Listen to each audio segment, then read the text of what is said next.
Hi everyone, and welcome to the Publishing Performance Show. Today I'm super happy to be joined by Johnathan McClain, who is a writer, screenwriter, a narrator, an actor, and a novelist. And hopefully today we're going to be talking a bit about narration and also some of his previous work. So thanks for joining us, Johnathan. Thank you for having me, Teddy. Well, I mean, you've got so many different careers. The what did you say before we came on? The polyhyphenate. Polyhyphenate, there we go. But let's start a bit with your backgrounds and how you first got into all of the different jobs that you do. Sure, yeah. The quickest route to this is I was a child actor, not professionally, but wanted to be an actor. Sort of began my concurrent writing and acting career by virtue of writing a one-person show that did quite well in New York, and did theater for years, and then wound up getting cast on a TV series, and then got cast on a couple more, and did TV for a good while. And concurrent to that was writing, and managed to sell a couple of TV shows that I wrote, and just very, very, very fortunate in film. And then sort of relevant to, I think, really what people would be interested in this conversation for is coming off of a TV series that I had been the sort of titular lead on for a couple of years. In 2012, I got into audiobook narrating. And for me, it was an interesting transition because having been on television for a few years at that point, and having people take my performances away and, chop up different takes and edit things together and splice together ultimately what they wanted to have on the screen. Narration for me was a really welcome relief because I am responsible, right, for the whole thing, and they're edited together to sound good, but I'm not, doing 55 takes of a page of a novel, and then someone is editing one of those in. So for me, getting the opportunity to explore that was really exciting. And I will also say that timing is everything in life, as you probably well know, and 2012 happened to be when Amazon acquired Audible. Yeah. And it was because of that acquisition that the need for audiobook narrators exploded so enthusiastically, because Amazon was like, well, look, we have hundreds of millions of books, and some of them have probably never been made in audiobooks. And now we have all the money, so just do it. And so there was a desperate need for audiobook narrators. And so I got very lucky too, yet again, in that the first 3 books I narrated, 3 of the first 4 or 5, maybe not the first 3, but in that first bunch were Jack Reacher novels, were old Jack Reacher novels that had never been recorded. Yep. And like 3 of them, books 2, 3, and 4. And, that was a blessing and a curse, because it gave me an opportunity to really jump into the deep end of the audiobook narrating pool. But jumping into a wildly popular series that lots of people are going to listen to, that already has a voice associated with it, was it was an awakening to how much people care about audiobooks, and audiobook listeners care about the voice that's going into their ears, which makes perfect sense. But I thought, this will be great. They'll sort of welcome the opportunity to hear a different take than the guy who's been doing it for years. He's passed away now, but his name was Dick Hill, and he was a wonderful narrator. And I was like, this will be wonderful. And that turned out not to be the case. They were not as excited to hear somebody that they were not used to. But the thing was, it gave me exposure, obviously. And so, I learned a lot. I mean, I had to learn fairly quickly how to swim in the audiobook, realm. And that's sort of where that led. And then we can or cannot talk about the fact that audiobook narrating is what led me to a concurrent novel writing career, because I've co-written some novels now with authors for whom I have previously written. So I have novels out that I've co-written, but also one of the novelists for whom I've narrated, Amy Kaufman, who I would say is one of the top 10 most successful novelists that I narrate for. She's multiple New York Times bestseller, trad published sci-fi writer and YA sci-fi, wildly popular Australian writer. She and I have now worked together in the last decade on, I think, 8 of her books that I've narrated. And it's gone so well that she and I, over the last couple of years, have developed an off-book friendship, and we actually have written a screenplay together, because I write screenplays as well. So the audiobook thing has also led me to some of the most significant creative collaborations that I have ever had. Yeah. So it's opened up a lot of doors in a lot of different ways. It's been great. It's been great. That's amazing. The point you made just previously about, being in people's ears and people, they take it personally when stuff changes like that. When I went to the conference where I met you, I nearly got into a physical fight with someone who said that the American narrator of Harry Potter is better than Stephen Fry. I was like, no way. You guys have got to calm down on this. Stephen Fry is the ultimate here. Well, okay. All right. I mean, Jim is amazing, but it's also, I feel like that's, I hope it didn't really come to blows, but that, I was joking. I'm joking. That is, yeah. I mean, but to your point, these are real debates that people really have. I mean, I see these debates happening online and people get quite passionate about it. Yeah, for sure. So do you think it was your acting background really that got you, that made narrating the next logical step for you? I do. Although I don't think that it is my TV and film background that sort of set me up for that. I think it was my spending 20 years on the stage that sort of got me acquainted with what the demands of the job are. Because I've said this before, and I've said this for years, but if you are working in TV and film, it's like you're running sprints. They call action, you sprint, they call cut. If you're doing a play, it's like running a marathon and you just sort of run. And if you are narrating an audiobook, it's an ultra marathon where you start in the mountains and run 127 miles to the sea or something like that. Yeah. And that kind of endurance, that facility with language. I mean, I have some Shakespeare training and so forth. And so all of that, yeah, I do think that. And I've historically, I think as much as anything that in terms of what got me excited about it. Yes, I think that to answer your question specifically, my acting background did set me up for an opportunity to be able to have some facility with it. But I'm a big poetry fan. I love poetry and I just love language and words. And as is probably going to be very evident if it isn't already, I'm a fairly loquacious person. I don't have any, misgivings about talking a lot. I know this about myself. So I think that combination of love of language and the kind of performance muscles that are required to do theater and so forth. Yeah, I think that was a good opportunity that set me up well. A lot of people, I think, believe that, or those were opportunities that set me up well. I think that a lot of people believe that. I've heard this often when people find out that I've narrated audiobooks or that I do narration. They'll say, I've been told I have a great voice. Should I get into that?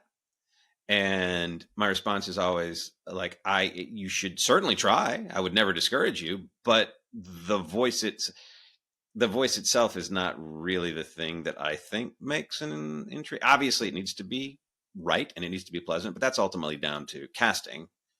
Different voices suit different whatever. But it's, being able to run the endurance race that is required to keep the buoyancy and the excitement and the energy of a book up for 10, 12, 14, 18, 20 hours. Some nonfiction books can be Ron Chernow's books, for example, or, the Hamilton or whatever, 37, 40, 50 hours.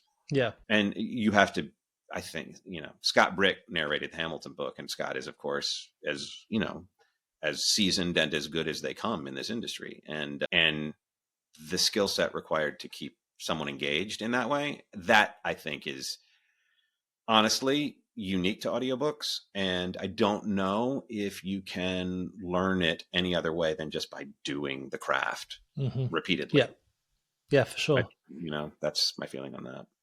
The reason I was asking about your acting background was because the reason we met in the first place was because you do some audiobooks for Podium. That's quite a big production company. And it was one of the people that I've interviewed, Victoria. It was one of the first people I interviewed. And I was just wondering about your narration style. Would you say you have a particular style, and do you adapt it at all to fit different genres or particular authors?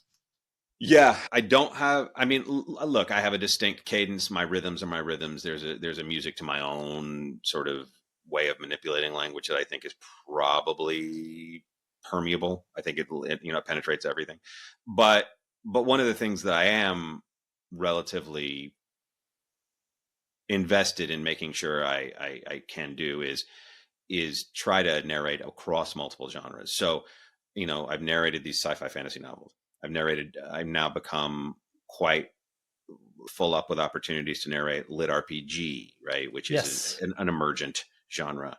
I wouldn't say emerging. I would say it has emerged, but still Yeah. semi-recent. But I've also, it's interesting. I do a lot of that for Podium. For Podium, I will narrate a lot of LitRPG, sci-fi, fantasy. Random House, for example, sort of identifies me as their mystery thriller / World War II biopic, bio novel guy. Right. So that's that. And then I've narrated romance, mostly under a pseudonym. And then that is its own unique animal. And so it's funny. I've often said I would have had a much more successful career if I had just picked one of them as opposed to the 5 that I do. And I think the same is probably with audiobooks. If I had just focused in on narration and then, sort of TikTok niche focused, right? Like what's my niche? What's my genre? What's my subgenre? I'd probably be a lot more sort of pronounced in that thing. But blessing and curse, I tend to get bored easily, so it's nice for me. And also I really enjoy the idea of nonfiction, tons of nonfiction that I've narrated, self-help books, things like that. Yeah. So in terms of how I execute that, I try to look at those things kind of like I would preparing for a role. This is not me. This is the story of this book. It's not Johnathan telling you that story. It's whoever the sort of narrative, whatever the narrative voice requires to tell that story. If it's a first person novel, it's super easy because then it's just find that character and be that character and monologue as the first person narrator for however long. When it's third person or nonfiction or something, I think my job then becomes to figure out what's the most exciting pathway into the story that can hold up over a long listening period of time. And I do a lot of prep, I just do a lot of prep in that regard. With that prep work, could we split it into 2? So there's fiction and non-fiction. Yeah. With that prep work, how does it usually work with you and the author and how you work together? What does that preparation look like? And does, for example, the author need to prepare anything specific for you? Mm-hmm. It really depends. There are authors who have no interest in being involved in the process whatsoever, who are on their yacht or whatever and have already sold their 1 million books and this is their 50th book and they just want, they're barely even aware that it's being narrated, right? So that happens. Yeah. Then obviously with people I've collaborated with frequently for years, I have an inroad to them. Normally I will through the publisher. I've never narrated for someone not through a publisher. Whether they're a large house or a small house, I've never narrated for someone just one-to-one. So I don't know what that would be like. That feels like it would be a very easy way to make sure that you're hitting all the X's and O's. I typically ask the publisher to get in touch with the author if I have specific questions. By the time I've been asked to come on a book, though, I've either been requested by the author or I've been recommended by a casting team and they've heard my work. Or in some instances, and I'm even at the point that I am now, I know some people don't like to audition. I don't care. I'll audition for anything. If it's like, this person wants to hear you do this thing that you've already done 55 times, I'm like, okay, I'll do their thing and they see if they like it. So usually by the time I get into the book, we're all on the same page in terms of general tone and so forth. And then the question asking mostly becomes about, this character whose name seems unpronounceable, how would you like it done? That kind of thing. Yeah. There's a lot of trust put on a narrator, by the author and the publisher to trust that you are going to, give them what it is that they are expecting. And I feel like, if the intention is right, then generally it works out pretty well. I'm not going to say any names or anything, but there are anecdotes out there that I know of people having recorded books and it's not gone well and they've had to re-record them. These things do happen, but it's exceedingly rare because I think that the process is set up to make sure that you've got the right person before you start the job. You know what I mean? Yeah, definitely. I mean, if writers are coming to you with manuscripts, is there usually just a case of just giving you the book, or is there a way of formatting it that means it's easier for you to read out, like kind of more like a script? It's a great question. So, if I have had there are some publishers, smaller ones, who will send me Microsoft Word doc versions, just like the actual version that they proved for, Okay. right?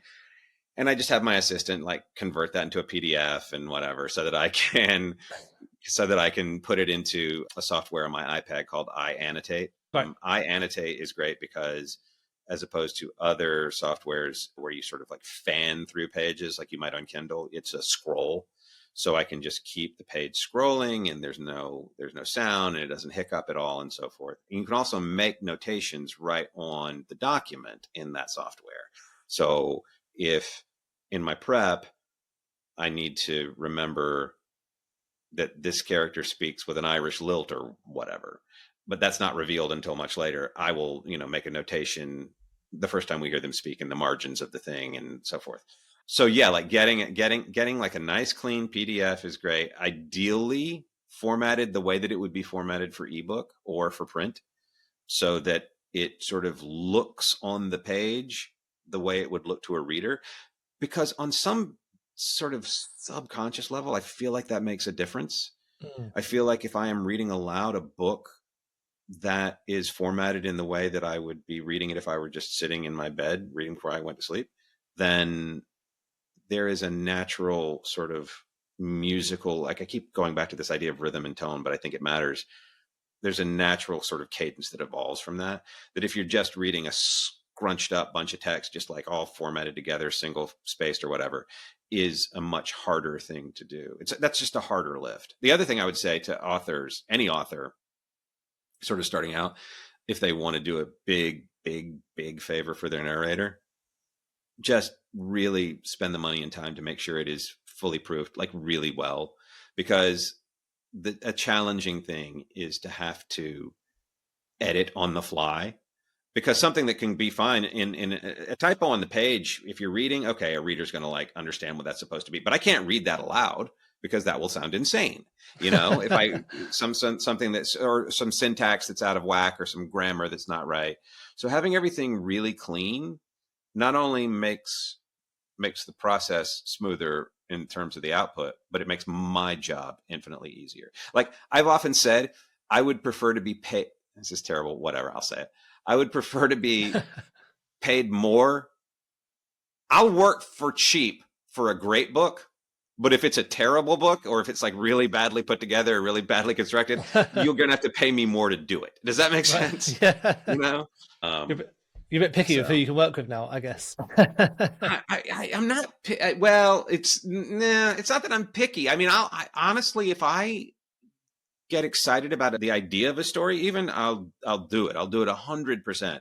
I think there are narrators out there who are booked however long out in the distance and, can't be gotten to or whatever. But a good example is I'm going to cycle off of me for a second and talk about Julia Whelan, who is probably the preeminent female audiobook narrator on the planet. Whelan, right. Yeah, right. She's narrated, I think, 1,000 or more. She is herself a 2-time New York Times bestseller. She's the only narrator that I know who's ever been profiled on CBS Sunday Morning. She's the only narrator that I know who's, had 2 puff pieces written about her in the New York Times.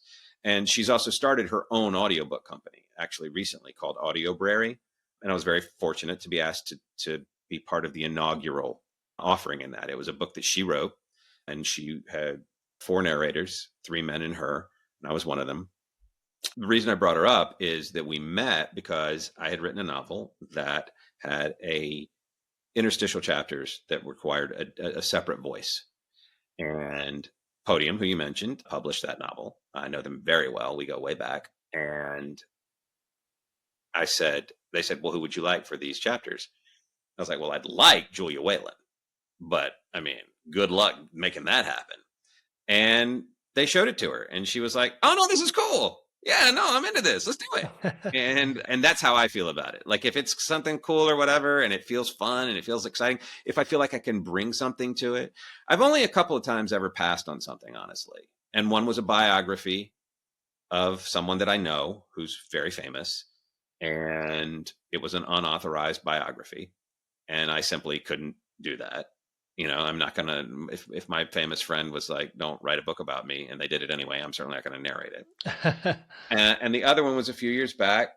I'm also not particularly squeamish. I'll talk about anything. I'll narrate anything. I'll narrate the hardest of hardcore erotica. I don't care. But there was one book that I thought lacked merit artistically, to be polite, that I bowed out of. But that's it. Like, other than that, I've narrated like 200 something books at this point. Cool. So, I mean, I'm more than happy to jump into anything. Anybody listening, hit me, shoot, hit me up on my website. I'm available. I'll do whatever. I don't care. When you're doing the erotica books, do you have to use sound effects as well, or is it just the words? If post-production wants to put in, like some wah-wah guitar, some squeaking beg coils or something like that, that's up to them. Some Marvin Gaye. Yeah, exactly right. Some Luther Vandross in the background. I mean, it's look, narrating stuff like that is frequently dual narration, and more it's duet narration. The difference, of course, being, in case anyone doesn't know, dual narration is you have a guy narrating the guy's chapters and a woman narrating the woman's. Duet is what I did with Julia on this book that I just mentioned of hers, which is Sebastian York, very, very famous, probably the preeminent romance narrator for men, at least. Sebastian did the primary narration, but in the scenes with other characters, she cast those. And so then it was edited together like a little radio play. Like, I would talk when I was playing my character. Eduardo Ballerini would talk when he was playing his character. She would do her thing. And so that's duet narration. And so duet's great because then you're just playing your character and it's not that challenging. Dual is hard because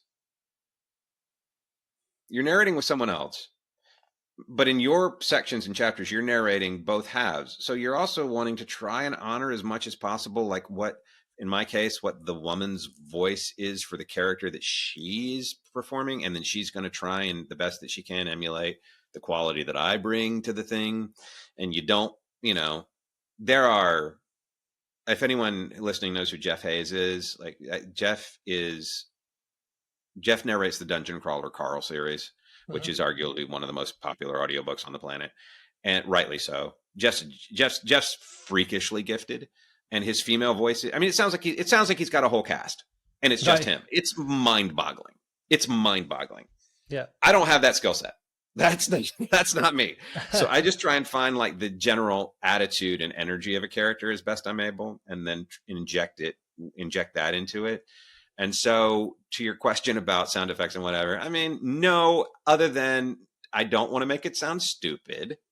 I want to make sure I don't sound dumb, especially when I'm doing like a breathless lady who's caught up in the throes of passion. I want to make sure that doesn't sound insane and pull the listener out of it.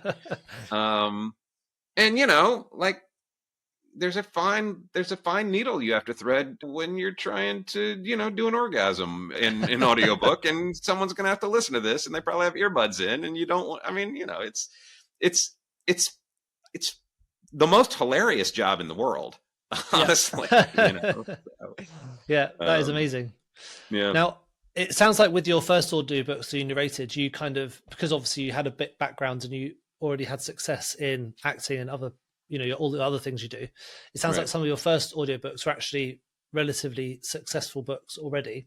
But if we just think back to when you were just starting out, and a lot of people who listen to these books, they're sort of towards the beginning of their writing journey, so that maybe they're not at the level where they could get someone like Podium style production. Right. When they're selecting a narrator, what sort of things should they look for when they're trying to get a best fit for their book? Yeah, it's a great question. Look, I think that shoot for the moon. If you have a narrator that you really like I just said, most of us have websites. Most of us have contact tabs on those websites. Reach out to the narrator that you love. If you have someone, shoot for the stars first. I would say always just give it a go. Who knows? So that would be the first thing.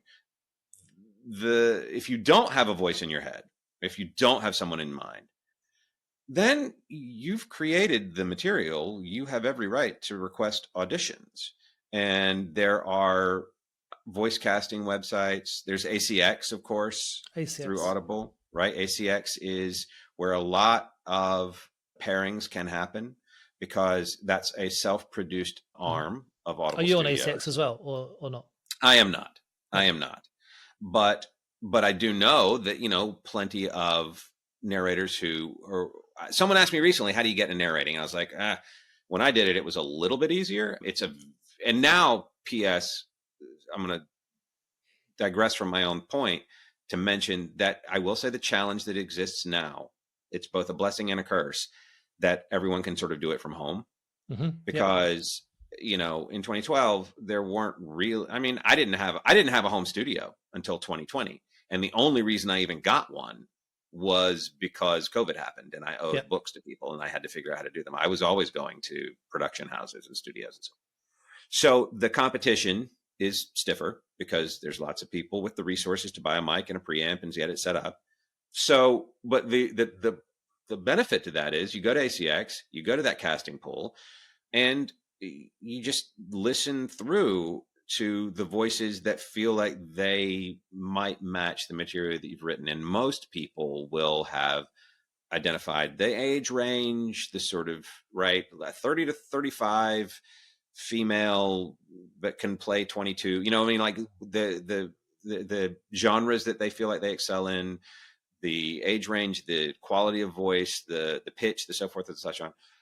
And I think it's kind of like, if anybody who's listening to this has ever played in a band and you've like auditioned bandmates, everybody's, okay, we need a new bass player. Well, they can all play bass, but something about that person just felt like the one that feels like their style matches with what we're doing. That's the one. And there's that intangible quality that I think you have to listen for. And then everything else is just up to like personality and do you vibe and are their rates right and, all that kind of stuff. But ACX is the best resource that I know of. I mean, Audible really does have the market largely cornered. Yeah. There's Findaway voices for people that aren't in. So ACX, I think, is only available still for UK, US, and maybe Ireland. But I think that's so. I think Findaway voices is a good option for people who aren't. Findaway voices. Yeah. Okay. Yeah, that's quite a good one too. I'm sure a quick internet search would tell you where you can find any number of places to tracking down narrators. Yeah. What's the publishing process like when you're working with a company like Podium? So what I mean by that is like from giving you the script, how long does it take to usually get that book published using something like Podium or a professional service like yourself? And how long does that take? Depends on the series. I think some of, if it's a really popular series, they're going to want to have a lot of lead time. So the book will be up for pre-order months before anything actually goes into production. I'll give you the example that I have off the top of my head right now is I finished, because I have several getting ready to come out that I finished at the end of last year.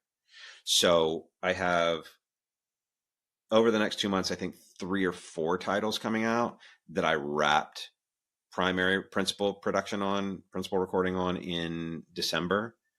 And then one of them I just did pickups. So I think from start to finish, it can take a number of weeks to record a book. Maybe I should dial in on that first. If you have a timeline, then you should make sure that the person that you're getting involved with has the time to give to it. If it's a big traditional publishing house like Random House or Harper or something like that, they are assuming that you're going to give them 6-hour days, 7-hour days, recording every day. And that 12-hour book will be done in 3 days, 4 days, whatever, right? Mm-hmm. When I'm self-recording with no director, no other engineer, and I'm just at home and I'm alone by myself, I usually try to say, if it's say a 15-hour book, or will come out to be roughly that, which is approximately 150,000 words. It's not a 1-to-1, but it's roughly that. I will ask for 3 weeks to a month to get it recorded because with everything else I've got going on, I can't do a 7-hour day every day. So it'll be like couple chapters a night before I go to bed or whatever. So the recording process can take 3 to 4 weeks, 2 to 3 weeks, give or take, if you're talking about just self-recording. And then the mastering and engineering process, I don't do that myself. There are narrators who do have that skill set and are happy to do it. And usually, when I'm approached by a new publisher, they'll ask me what my rate is and I tell them, and then they say, okay, is that for everything? And I'm like, no, you're also going to have to hire somebody else. I'm sorry. So edit it, yeah. But then that part has to happen. And then of course, once it's been listened to and sweetened and mastered, then the pickups happen, and I think that if you're a narrator, by the way,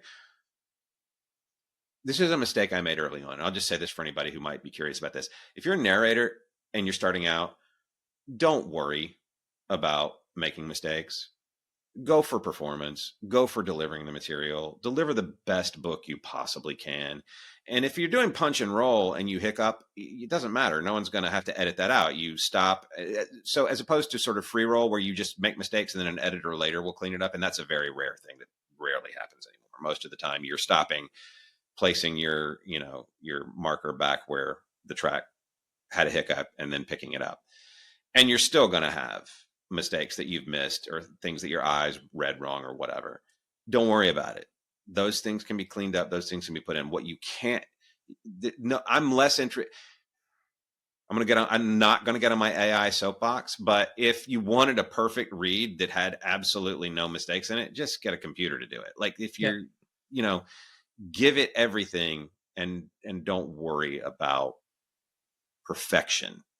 So I think that I've seen books go from start to finish anywhere from a couple of weeks, like truly, like really being turned around fast, to most of the time, the ones I'm doing for Podium, for example, I get the script in November, I record in December, the book will come out in March, right? Yep. So, but I think that some of those are ready now. A couple of them are like done.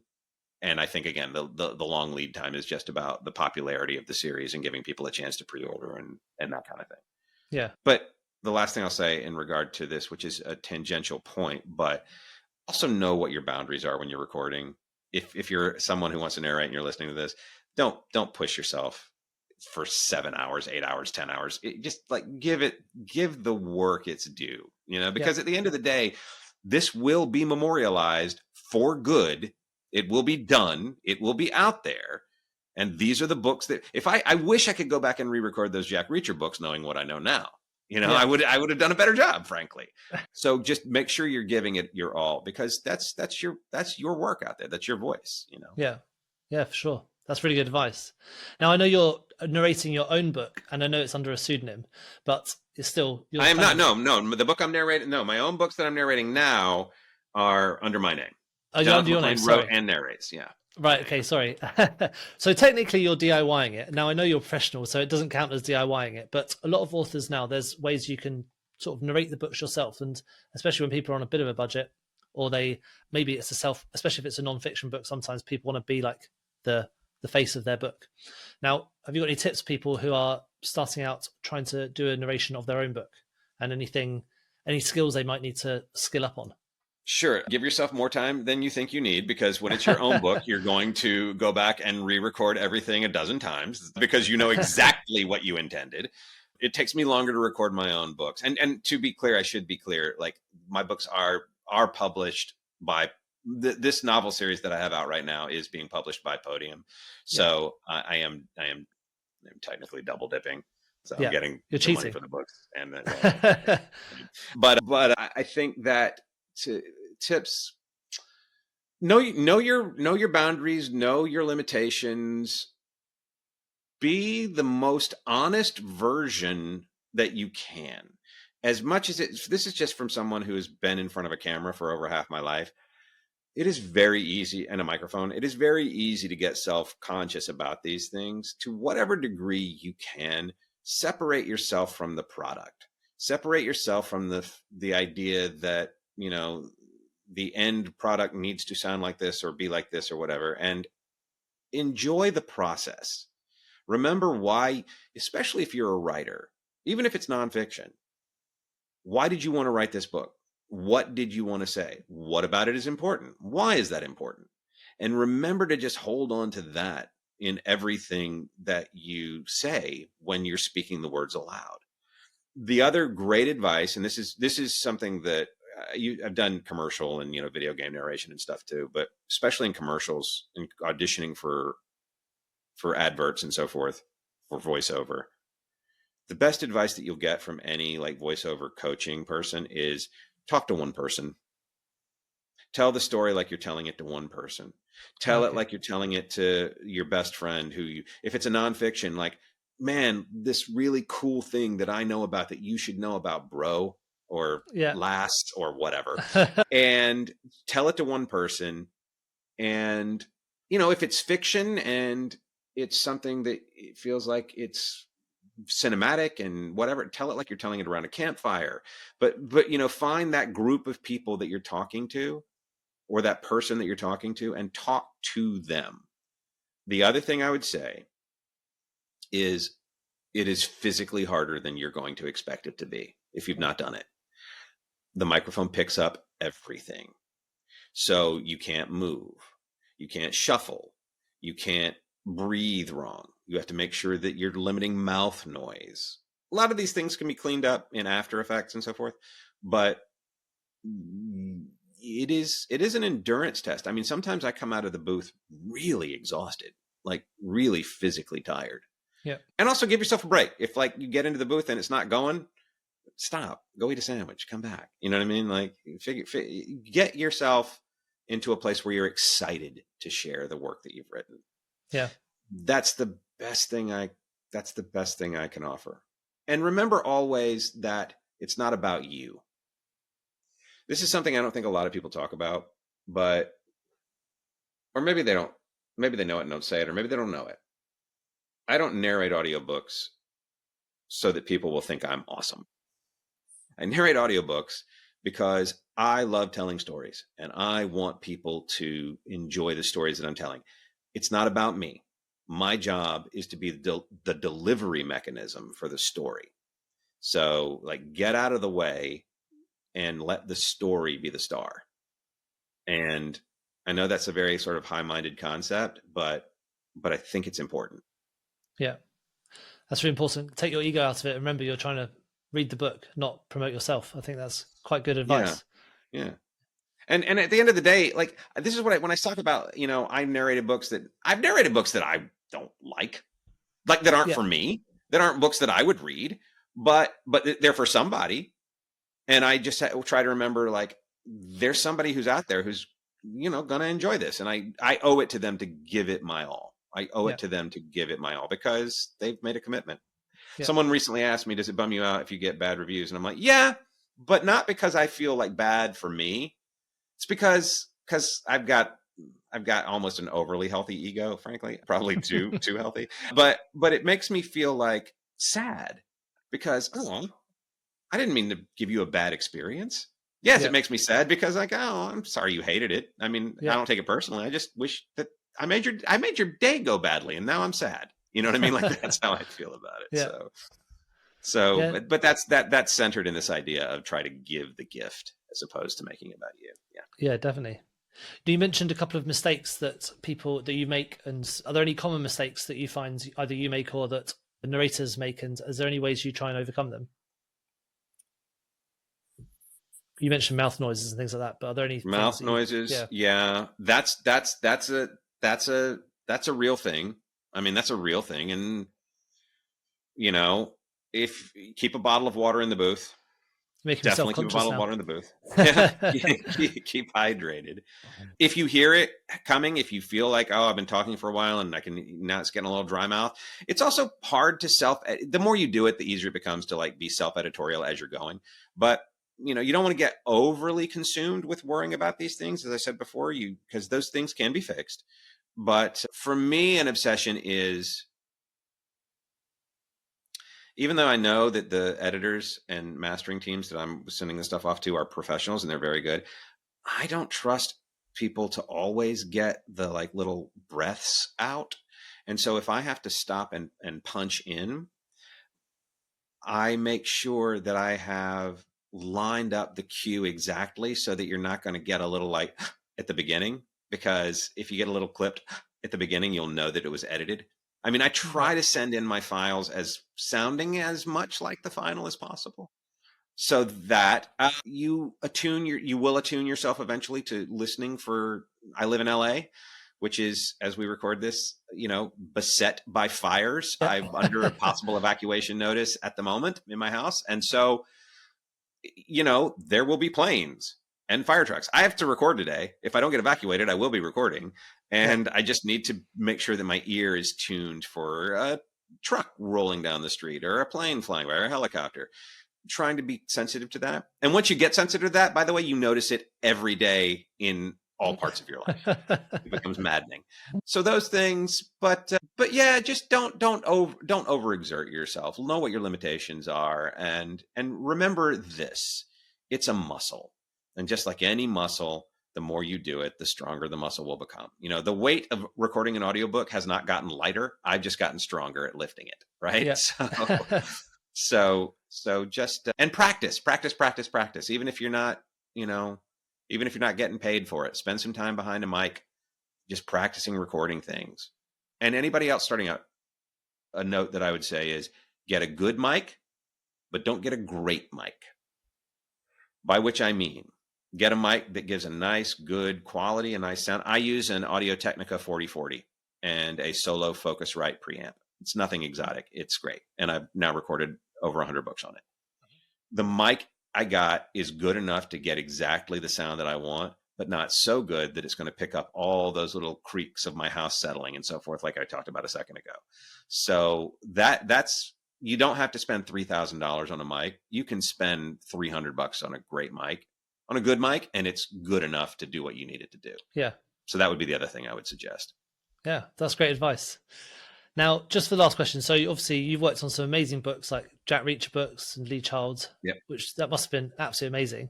What projects have you got coming up this year that are really exciting? Well, I will continue narrating my own series, which the sexy series. This is this fantasy series. It's a 5-book fantasy series that I'm co-writing with Seth MacDuffie, who is a fairly successful fantasy sci-fi LitRPG author. It's called Meet Your Maker. We signed a multi-book deal with Podium, and the first one came out in October. And the reason I bring it up in part is because, apropos of our conversation, it just got a very nice review in Audiophile magazine, which is another place, one can look to see what's going on. It got a very, very nice review. And I knew it was something that I was proud of. Like, I'm not ambiguous about that, but it's nice when, a trade publication ratifies your estimation of yourself.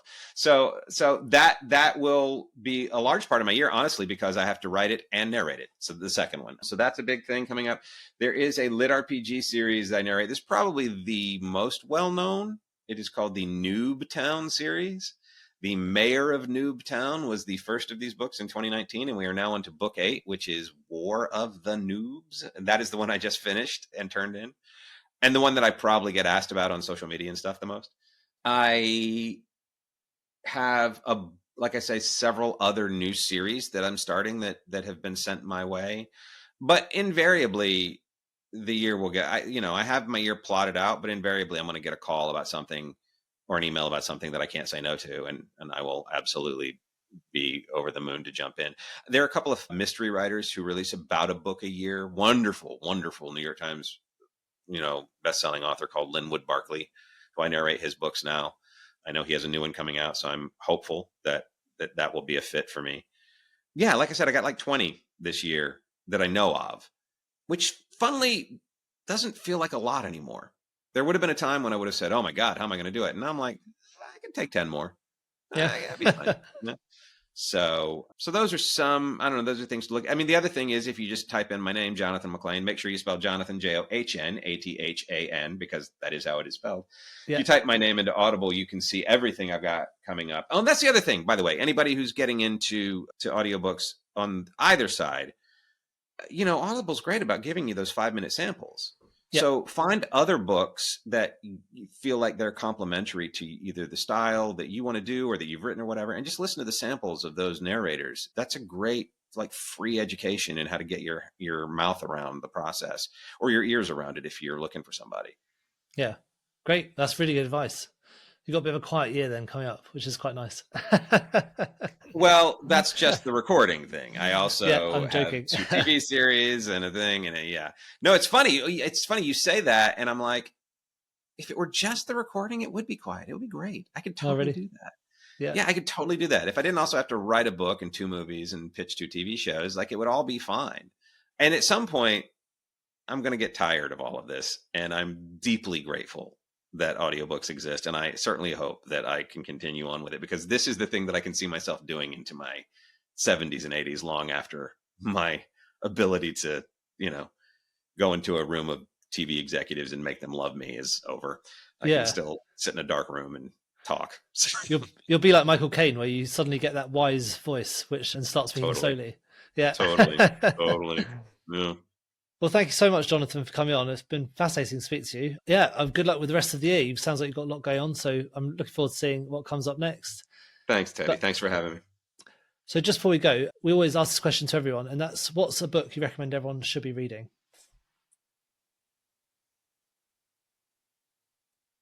I'll give you two. One I have nothing to do with, and one I have a lot to do with. James, the Percival novel that was out last year. That's the story of Jim the slave from the Huck Finn books, told from slave James' perspective. Okay. It was shortlisted for the Booker. Orbital is the book that won the Booker this year, but James it's important. You know what I mean? It's an important book. So read that, listen to that. And then my best friend and sometimes collaborator, he and I wrote a film together called The Outfit that starred Mark Rylance. My friend Graham Moore is an Academy Award winning screenwriter. He wrote The Imitation Game, but he's also a novelist. And his most recent novel, called The Wealth of Shadows, that I happen to narrate. So not only is he my best friend and sometime co-writer, but I also narrated the book. But it's wonderful. If I said to you, hey, you want to read the most interesting book about trying to establish the International Monetary Fund and the World Bank in order to perhaps cripple the Nazis' attack on America in 1939, you'd be like, does such a book exist? And I would say, yes, it does. And it's called The Wealth of Shadows. Like, he's such a good writer that he made everything I just said sound interesting. So I would recommend that people check that out, because I think it's a wonderful, wonderful piece of work. So those are the two that I would go for. And I'm sure Malcolm Gladwell probably has something out right now that I don't know about, but anytime Gladwell drops a book, like, read that, because they're always great. Yeah. I don't know how you come to read it, but yeah, I'm sure you'll fit it in. I'll figure it out. Yeah. Well, good luck for the rest of the year. It's been fascinating chatting to you, and thanks for coming on the show. We'll speak soon. Thank you, Teddy. Thank you. Thank you so much for tuning into the Publishing Performance podcast. I really hope you found today's episode inspiring. I love chatting to authors, writers, and people in the publishing world. Now, just before we wrap up, let me tell you about Publishing Performance, the #1 platform for authors who want to increase Amazon book sales, but are not really sure where to start. Now, this show is all about helping you to sell more books. And if you're looking to boost your publishing game and to maximize your book's potential on Amazon, then Publishing Performance is designed to help authors just like you to grow your readership and to reach a much wider audience. Now, I know that Amazon ads can be slightly complicated, which is why Publishing Performance is like having a personalized ad account manager to create your ad campaigns, to choose your best keywords, and to make adjustments in real time. Now, if you're investing in ads, you really want to make sure that your investment is being used effectively. And Publishing Performance does just that. It aims to make your budget go further, improve your organic rank, and target keywords more effectively. Just go to publishingperformance.com to get started with Amazon ads for just $1.